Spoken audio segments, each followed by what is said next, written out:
Hello and welcome in, my beloved women. Thank you so much for joining me on this series of identifying language and associating that with patterns and behaviors in narcissistic abuse. We will go into other things as we go on, but for now, this series will just be focusing on narcissistic abuse. So if they fall anywhere on the spectrum and you've experienced any of these things, you'll understand as we talk about it.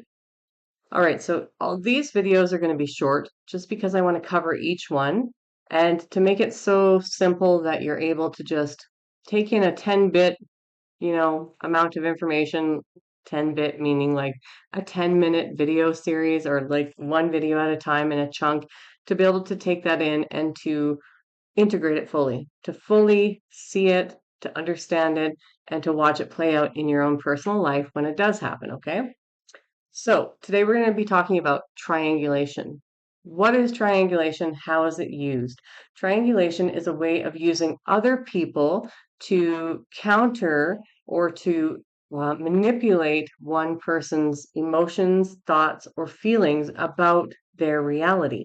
And so this can often look like the person who is using triangulation will use another person to counter you. So I'll give you an example. Let's just say you are a housewife and a mother, and you are taking care of the home and you're taking care of everything, but you're with a narcissist. So if you're with a narcissist, you likely are taking care of everything. You're shouldering the relationship and the responsibilities. You're shouldering child raising on your own. You're shouldering all the responsibilities of the home on your own.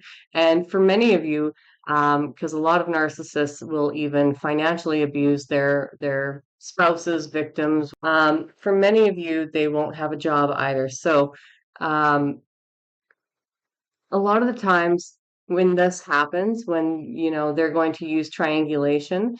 So if we're to use this instance that you're a housewife or you're a stay-at-home mom, we'll just say that the person will use their mother as an example if their mother was a stay-at-home mother or a stay-at-home wife and mother. And they will say something along the lines of, well, my mom used to be able to do X, Y, and Z and still make dinner. How come you can't? That's triangulation. Okay. Or they will say, well, this person at work thinks I am, so great. We'll just use that as an example because that's really what it comes down to, that I am so great. That's that's the way they think and feel.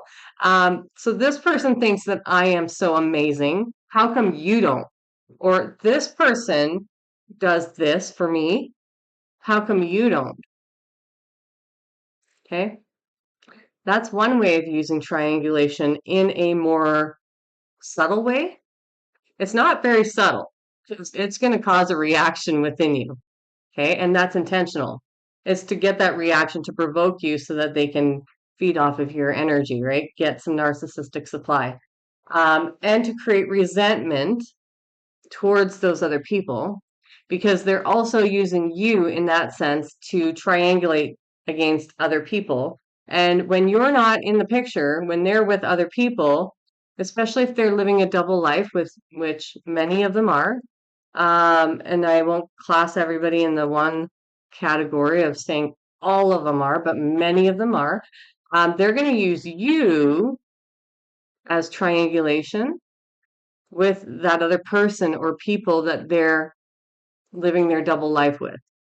So they're going to use you to disrupt them and to make them feel insecure. And that's what it's about also, is that it creates an insecurity within you so that you try harder to please them, to appease them, to go out of your way to do more for them so they can back off and do less for you, right?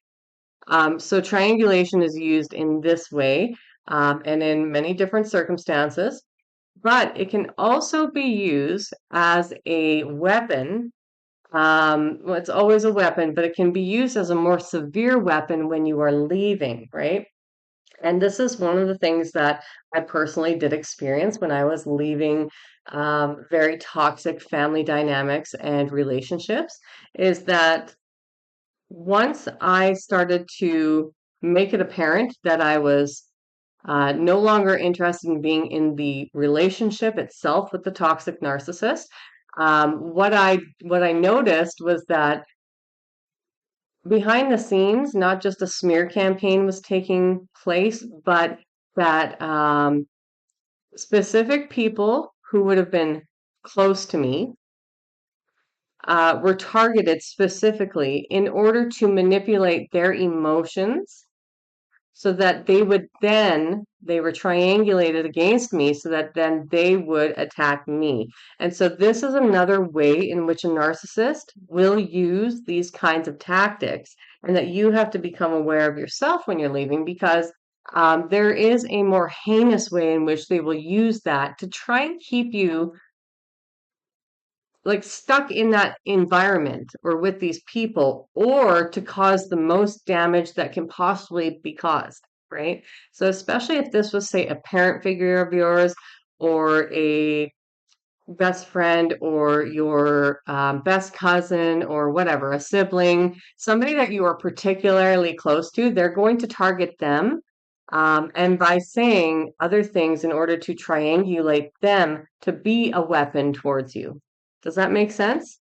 So, triangulation is not just in how they will refer back to other people to use them against you to make you feel insecure or less than, but they will also target other people in order for them to be their weapon, for them to do their dirty work and attack you verbally, emotionally, mentally, and sometimes even physically, right? And so triangulation can be used two ways, and I want you to be aware of both, because if or when it does happen, at least it's in your awareness so you can do something about it, or you can decide whether or not those are people that you want in your life, or whatever you need to do with this information. It's going to be different for all of you, but respectfully, at least now you have the language, you understand it, and you can understand how it can play out in two different ways. And those were just light examples, but it can obviously, when you look back at your life, you're going to see there's going to be a certain play that the person that you're with, especially if you're in a long-term relationship with them, or a parent, or somebody who's been in your life for a long time, there's going to be a specific play with triangulation that you're going to notice. They may have triangulated your siblings against you. They may have used other people's behaviors as triangulation against each other, or even another parent. Or if you're in a romantic relationship, they're going to use their exes to triangulate against you. They're going to use their past experiences, their parents, pretty much anybody or anything, but they're generally going to have some go-tos. But if you look back deep enough, if you actually self-reflect, you're going to become very aware. Oh, that was triangulation. This person was triangulating me against my own sibling or against my own child. How disturbing and sick is that? And they'll do that with your children against you, right? So everybody is just a pawn in a narcissist's life, in a psychopath's life, in a sociopath's life. Everybody is just a pawn to be used. Make no mistake about it.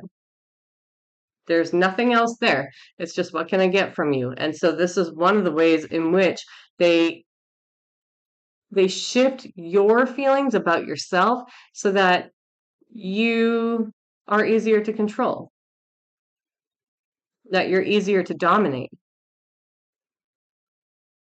And it's these tactics that make you feel insecure and unsure about yourself.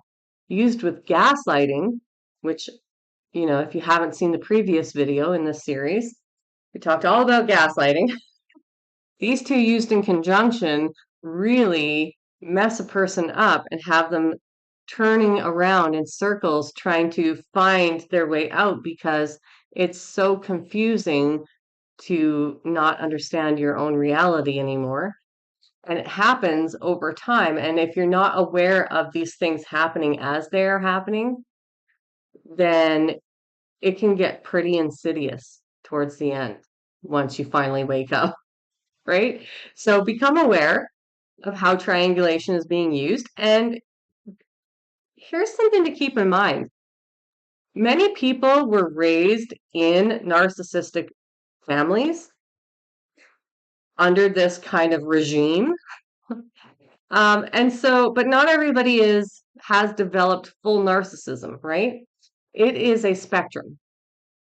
And so you might encounter people who have narcissistic tendencies, but they're not like their whole persona and personality, and they don't go to this extreme. But you may notice some traits. That's why it's important to understand all these patterns and things so that you can fully see it in a person who actually has full on narcissism or full on psychopathy, right? Um, but just one thing, like maybe they triangulate people and they're unconscious of it, but they don't have a lot of the other patterns. You haven't seen any of the other things really so much, or maybe there's like that and a couple things, but they're not so extreme. So that might be somebody who has narcissistic tendencies because they were raised in these environments and they're unconscious to it. And it, again, doesn't mean every person who has these tendencies is bad. We all have had toxic traits. We still are always going to be works in progress to get rid of our toxic traits, patterns, behaviors, but as long as we're open to accepting the truth of ourselves, we'll get there. One pattern, one behavior, one thing to let go of at a time. But I say this because I don't want you to place judgment on every single person that you see with one of these traits or maybe with two. But if you see a pattern, and you'll see it with narcissists and with psychopaths and with sociopaths, you'll see a pattern. And it will be many of these things that we're going to talk about are going to show up. Not just one, not just two, not just a little bit, but it's going to be pervasive. And that's how you know the difference is it is something that is a constant in their lives, in their reality, or in your life because you're involved with this person. And it will not just be with you. You'll start to notice how it's playing out and enacted with other people. And it's going to be pervasive. It's something that is a part of their identity fully. And it is also, which what you'll come to learn is with narcissism is that they don't see that what they're doing is wrong. There's no accountability. And we'll talk about that. But because of that also, you'll start to notice the people who are able to self-reflect or who choose to take accountability or not, right? And that's going to help you to decipher who is fully a narcissist and who is not. Okay. So, because I don't want you just to go out there and be like, everybody's a narcissist, because unfortunately, our society is highly narcissistic, period, these days. You look at government, you look at the movie industry, the music industry, you look at a lot of these factors of where our society is going, and it's going to a place of being raised by more and more of these people, which creates more and more of these people, right? It's a pattern that's passed down. And I actually believe spiritually that the reason why we're seeing even more of it isn't just about the fact that we all have access to social media and everybody's, wearing these masks to try and pretend that they're somebody that they're not, in front of a screen and living this perfect life, and like nobody's actually that perfect, and you know what I mean? But the image, the self-curated image, and all of that jazz. I don't just believe that it's all about social media and it's all about the fact that people are now on screens more often. No, I think it's also a part of the fact that our population has expanded so quickly over the planet in the last 30 years, 30 to 40 years, that that in itself, because a lot of this is generational in nature, that in itself would create more people like that. And I have never thought about this before. My guides are just giving me this information on the spot, on demand, just for you guys. But part of it is obviously this expansion of humanity itself. And it would only make sense that because of that massive expansion, if you have one family who has 5 kids, and all 5 kids turn out to be highly narcissistic, and then they raise children of their own who have like 4 kids or 3 kids or even 2 kids, you know what I mean? It's expanding. And through the generations, you're going to see more and more of that. Now, obviously, if you're watching this video, you're likely one of those people who's either coming to your own truth of your own narcissistic patterns and behaviors, or that you're likely somebody who's like me, who's been on the receiving end of that kind of trauma, and you're waking up to it, right? And maybe you were raised in a family where all your siblings turned out to be more like your parents than you, and you were the only one who stayed pure of heart. And I'm not saying that you're without fault. No, again, nobody's above that. Nobody's above all the issues and the darkness and the trauma and living in the shadow. Absolutely not, right? It's just that we're taking accountability for that and changing it. So, this is triangulation in a nutshell. This is what I believe. Take it or leave it, about the whole narcissism expansion in our world. But it is the time for sure that we are collapsing this narrative. So thank you for being here. Thank you for, at least being open to receiving this information, this knowledge, because it is that knowledge, that awareness that helps the rest of the world lift out of it, because we're not doing this alone. Despite how it feels, the journey itself inwards is a solitary journey. But we are not just doing this for ourselves or for our ancestors. We're doing this for the world, to remove this energy, to remove these types of people and these limiting mindsets, and the control and the domination. And it starts with a drop in the pond, and it ripples to create a wave in the ocean, right? So keep going, keep doing it. You're doing great. You're doing awesome. And you're creating change in the world. Just that one person, you're creating a massive difference in the world, energetically, emotionally, mentally, physically, spiritually, just for showing up and watching a video like this. Doesn't even matter if it's on my channel or somebody else's channel. The fact that you're becoming aware creates change in the world. The fact that you're saying no, or eventually you're going to say no, that creates lasting change in the world. So I commend you, and thanks for being here. If you got something out of this video, please give it a thumbs up. That helps the algorithm, so that not only does it support my channel, but it also helps me grow with the algorithm so that it can shoot it out and recommend it to other people. So it really helps. If you resonated with this video, or got something from it, obviously you can leave a comment if you want, share in the community. And otherwise, yeah, I will see you in the next video. I love you all so much. Bye for now.